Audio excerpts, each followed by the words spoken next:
Aquest és el projecte Sindicat Virtual de Mods per la convocatòria Barcelona Producció de la Capella, temporada 2019-2020, en la modalitat d'entorns digitals. El Sindicat Virtual de Mods és, com el seu nom indica, un sindicat virtual, és a dir, que només existeix en el context virtual, que es dedica a buscar, recopilar, arxivar modificacions, aquests mods que fan videojugadores i videojugadors en els jocs i que transformen per complet el contingut i la manera de veure's de molts videojocs. A més, el projecte es dedica a contactar i connectar els jugadors amb teòrics i investigadors que estan analitzant les noves precarietats, tant en el context laboral com en d'altres contextos que es relacionen amb l'era digital. Però per donar una mica de context, què són els mods? Doncs són modificacions fetes en els videojocs que transformen això, tant la manera que es poden veure com la manera en què es poden jugar. I els mods venen d'entrada, i com ens explicava un dels investigadors que vam contactar, en Jamie Woodcock, dels inicis del videojoc. De fet, els videojocs podrien considerar-se en si mateixos modificacions, mods, de programari, de codi que estava fet per ús militar i que enginyers estaven treballant amb això i a la vegada els transformaven, els modificaven i el transformaven en jocs per perdre el temps o per no fer aquelles tasques que els havien assignat.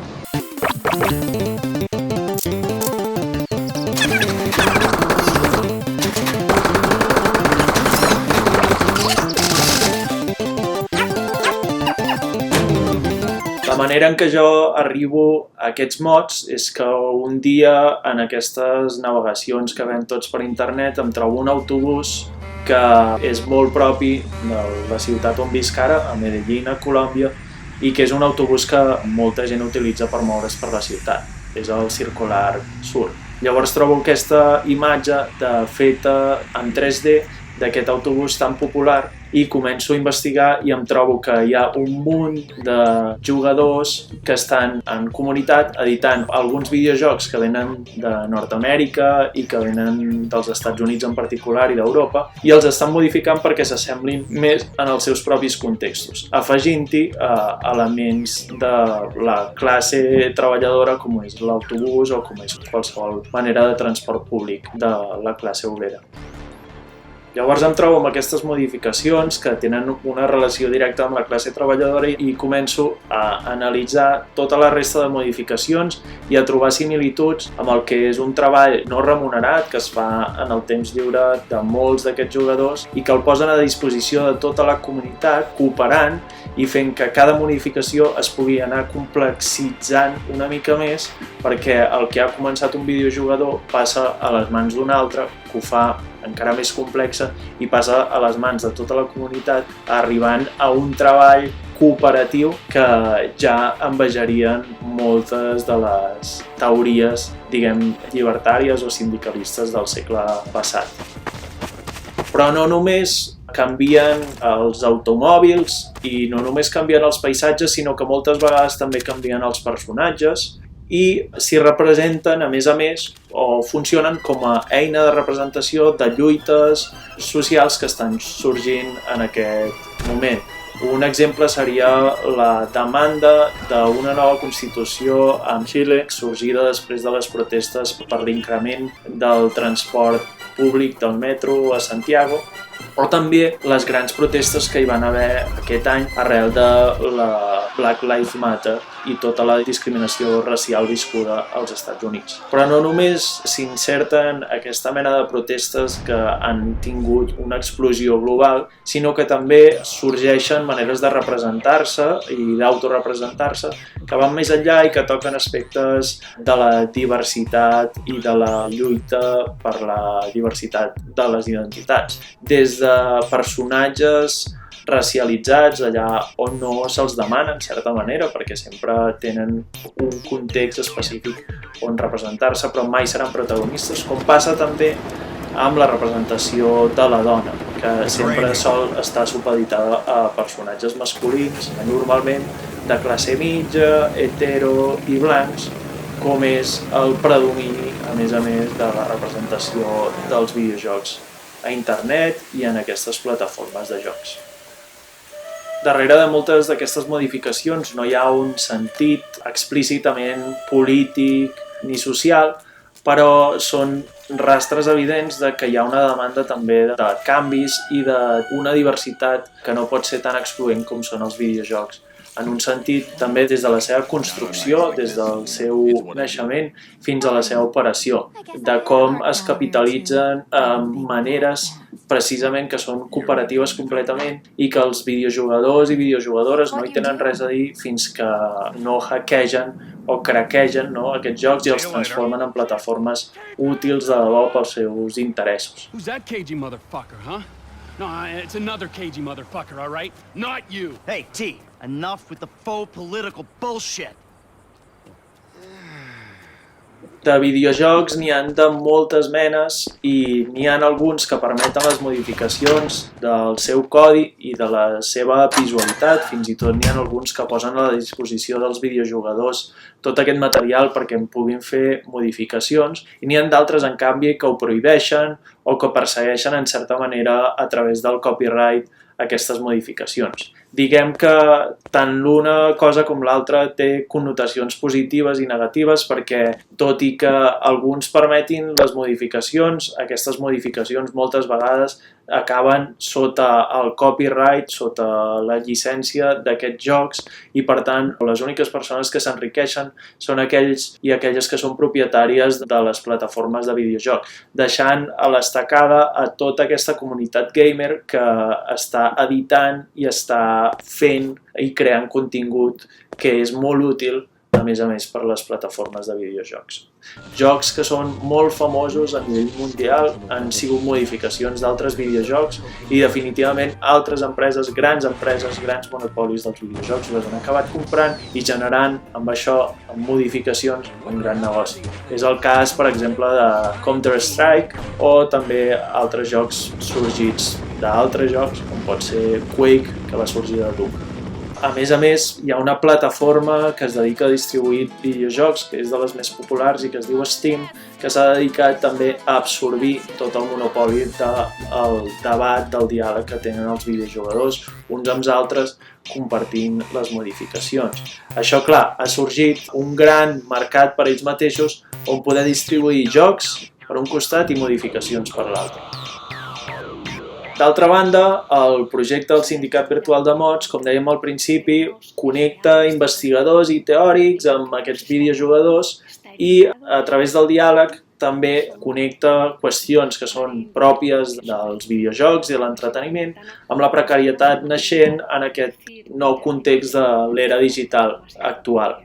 Ho hem fet a través de xerrades, per exemple, la primera va ser amb la Remedios Zafra, una xerrada en la que la Remedios es va centrar en parlar de qüestions com la identitat a través dels videojocs, de com persones que es dediquen a crear de manera individual i en un context tancat com pot ser la seva pròpia habitació, comparteixen allò a través d'internet amb milers de persones i fan possible que les seves creacions s'extenguin a un panorama que mai ens havíem imaginat. Però com això també és una arma de doble fil i fa que aquests creadors no rebin una remuneració, ja que la remuneració també se la queden grans empreses que capitalitzen aquest esforç i aquesta creació individual tan, a més, cooperativa que finalitza el món d'internet compartida amb tothom de manera gratuïta. En una segona xerrada, Jamie Woodcock, l'autor del llibre Marx at the Arcade, ens comentava com els videojocs i les modificacions comparteixen el moment de néixer, ja que els videojocs són modificacions d'altres codis, moltes vegades utilitzats en qüestions bèl·liques i militars, per exemple. També ens explicava com dins del context empresarial o el context laboral dels videojocs també estan sorgint alternatives d'associacionisme i s'estan sindicant els creadors de videojocs de manera que un context molt precari i que ha sigut de gran explotació s'estan començant a organitzar els seus treballadors i estan aconseguint certes proteccions que fins ara no havien pogut tenir en compte.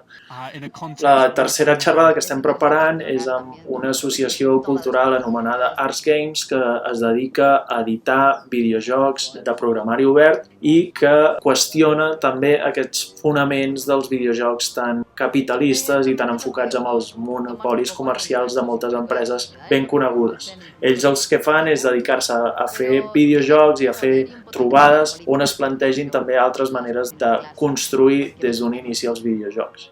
Amb ells farem aquest vídeo que posarà en contraposició també aquests elements del programari públic amb les modificacions que serien com més semblants al que és piratejar o hackejar els videojocs, però que també tenen moltes similituds amb el open source. Les edicions i modificacions són infinites i estan regades per milers de jocs. Gran part de les modificacions que hem trobat de la classe treballadora, sobretot afincada o apuntant a Amèrica Llatina, està en aquest joc anomenat 18 Wheels of Steel, que és un joc inicialment de camions de càrrega dels Estats Units que s'ha transformat i que els videojugadors i videojugadores hi posen transport públic i urbà de les seves pròpies ciutats i editen els mapes transformant-los en aquests contextos específics de Colòmbia, de Brasil, de Venezuela o de molts altres llocs del món.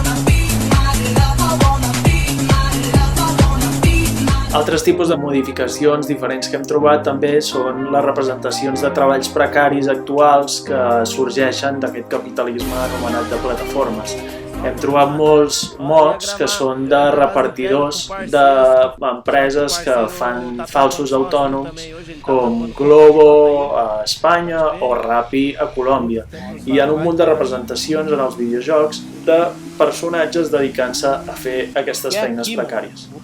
També hem trobat multitud de representacions iròniques de personatges coneguts com poden ser Mark Zuckerberg o Donald Trump o Jair Bolsonaro, personatges nefastos, per la política i per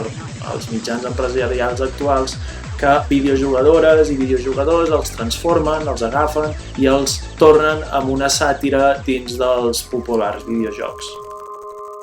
El Sindicat Virtual de Mods també ha utilitzat altres maneres de representació per anar més enllà del context virtual, d'aquestes presentacions amb streaming a través de YouTube, i s'ha presentat en espais propis del context artístic, com pot ser Arte Càmera a Bogotà, on es va fer una representació del que podria ser una assemblea de gamers en la qual hi havia algunes d'aquestes modificacions en un vídeo i l'acompanyava unes cadires gamers de molts estils, des de la cadira de plàstic molt convencional i barata fins a la cadira de gamer, com si estiguessin reunits o amb la postura d'esperar reunir-se i trobar les maneres de decidir el seu futur. En el context actual, a més de confinaments, de teletreball, de precarietat laboral, on les feines escassegen i cada vegada sembla que tingui menys connexió el fet d'haver estudiat o de tenir les virtuts amb el fet de trobar una feina, pensem que és important també enfocar-nos en aquest espai de l'entreteniment, ja que és un espai que està movent molts diners, que és la indústria més gran de l'entreteniment per sobre del cinema i la música, i fixar-nos en que hi ha un munt de joves, sobretot, editant i transformant els jocs que no reben cap mena de remuneració i que en canvi estan completament professionalitzats, entre cometes, per editar i transformar aquests codis i aquestes representacions dins dels videojocs. Aquests gamers van compartint tot el material que van editant, modificant i creant a través de blogs creats per ells mateixos, a través de pàgines webs també i a través de les xarxes socials més populars com pot ser Facebook o d'altres plataformes que els permeten, a més de veure el contingut que altres estan creant, també compartir-lo i seguir editant-lo. D'entrada ens pot semblar que no hi ha una connexió directa entre el món dels videojocs i aquesta precarietat laboral en l'era digital en la qual ens referim. Però diguem que en el pla dels videojocs, de manera representativa, s'hi mouen molts codis simbòlics que podrien ser d'utilitat, diguem, en les lluites per la representació social i política, i a més, també s'hi mouen moltes maneres en les quals el capitalisme i l'explotació laboral està funcionant avui en dia. Des de creadors, consumidors, no? Aquest títol que s'anomena dels prosumidors, no? Que són els productors i els consumidors a la vegada, que podrien ser els videojugadors, o altres termes que han utilitzat altres investigadors, com el playbur, no? Que seria la conjunció entre el play, el joc, i el labor, la labor, el treball, que molts videojugadors estan fent avui en dia per mantenir aquestes plataformes d'entreteniment despertes i funcionant, sense, a més, rebre cap tipus de remuneració.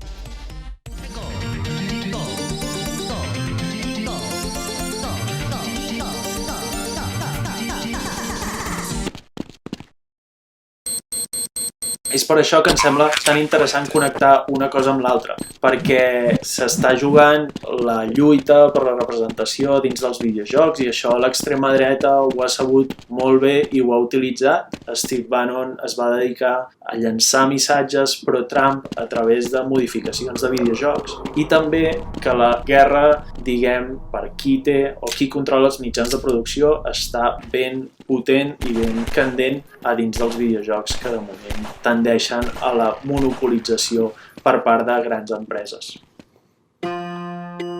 El que em sembla interessant també és la utilització de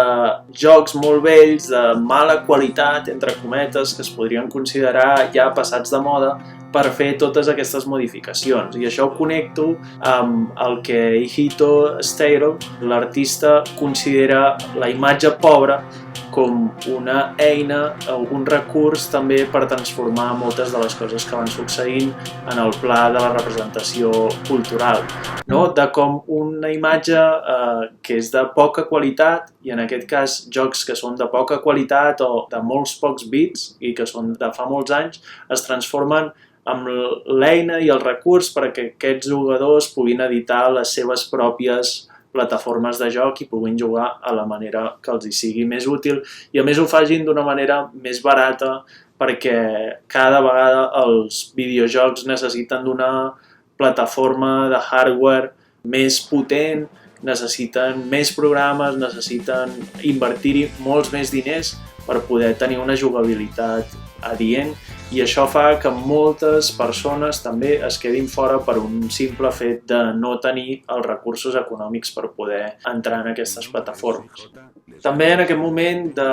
teletreball, d'estar confinats, d'estar més separats que mai i d'estar en el pla virtual, sembla que la franja entre rics i pobres, la franja entre els països rics també i els països del sud global es va extenent i es va fent més i més gran. En aquest moment sembla important llavors reflexionar sobre totes aquestes eines que ens permeten connectar-nos els uns als altres, connectar aquesta multitud d'individualitats en les seves habitacions o en les seves cases i fer d'aquesta connexió un cooperativisme que superi aquestes